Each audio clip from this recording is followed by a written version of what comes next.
It's a beautiful sunshiny day this morning. And I'm just gonna do a random recording.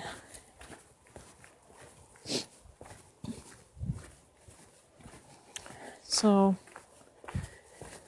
I posted about most of my life not having been permitted to feel like not giving a fuck, because that was deemed unacceptable and bad behavior. Basically, you weren't allowed to release your anger and your frustrations. And then what we end up doing is we end up suppressing it, stuffing it, and it keeps boiling under the surface, and it has a negative effect on our physical being.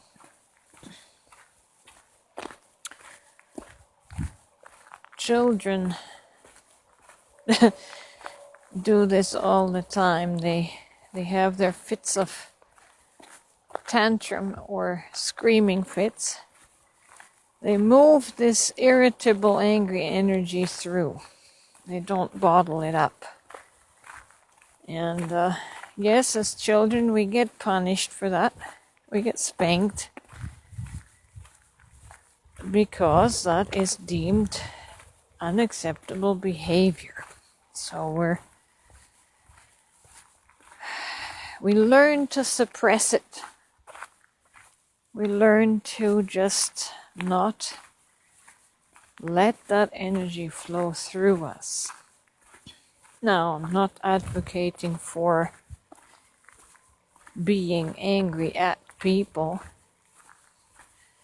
to the point of slinging words or objects at people, but the more this anger is suppressed and not allowed to be expressed, not allowed to flow through our being, our body, the more explosive that energy becomes, like a nuclear bomb. When it does finally blow up, it usually causes severe damage.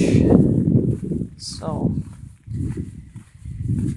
we need to constructively allow for expression of frustration and anger, and which often is a feeling of being out of control.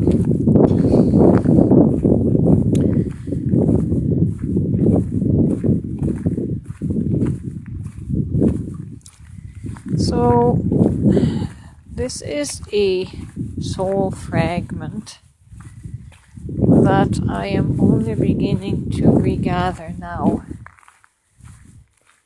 like in giving myself permission to not give a fuck, and just feeling the energy and emotion of that. How nice it is to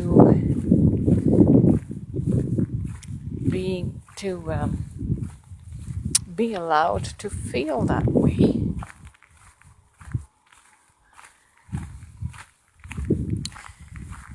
How nice it is to be allowed to feel that feeling.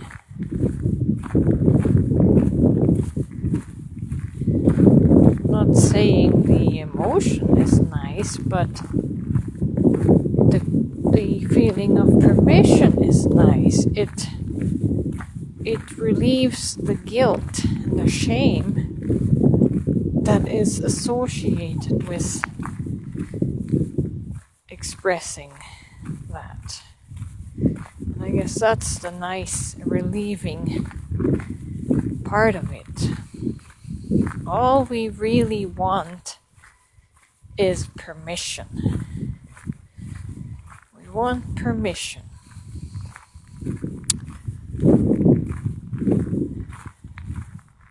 Permission to feel the unacceptable.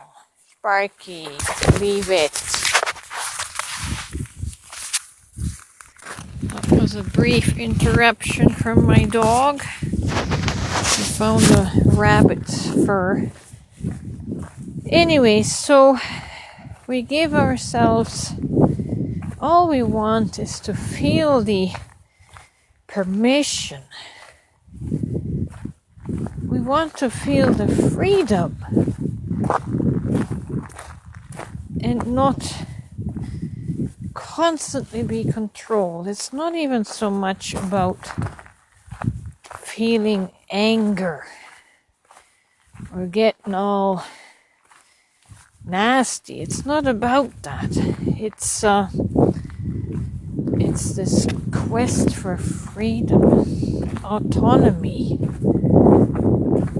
to have the freedom to choose and to decide what you're going to feel, how you're going to act, how you're going to react,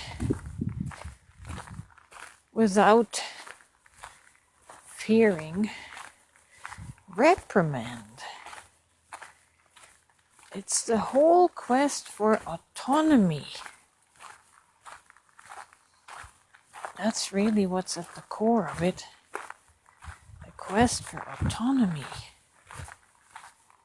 I am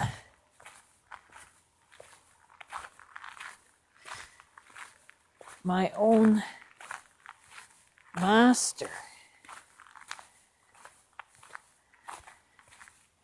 Nobody likes to be ruled or ordered around by someone else. And yes, on practical terms, we cannot be anarchistic externally in society. We do have to follow some order, but even to just achieve internal autonomy, psychological autonomy, that you have that right and permission to disconnect from the programming, the subconscious programming of following orders.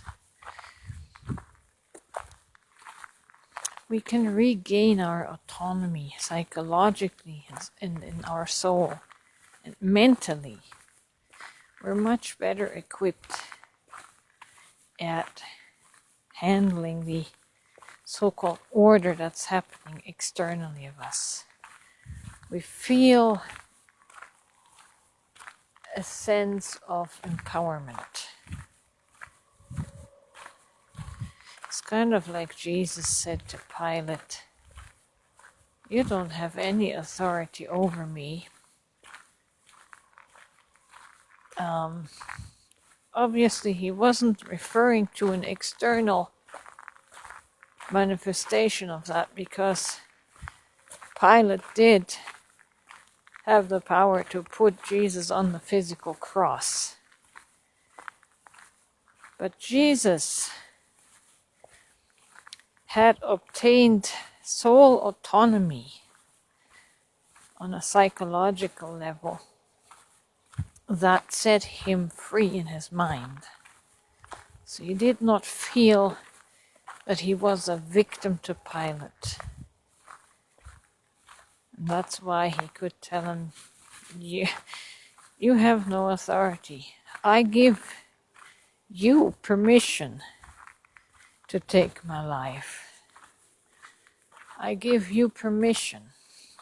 That takes the victimhood out of this, the feeling of not being in control. It restores the sense of control to you. And we can do that when we don't fear death, when we don't fear the physical death. Jesus also said, do not fear those who can kill the body, but they can do no more than that. They have no jurisdiction over your soul if you don't give it to them through all these beliefs that they have put upon us. When you can free yourself of beliefs, you can free your soul. And you become autonomous. And you can say like Jesus, you have no authority over me. You have no authority over my mind. In my mind, I am free.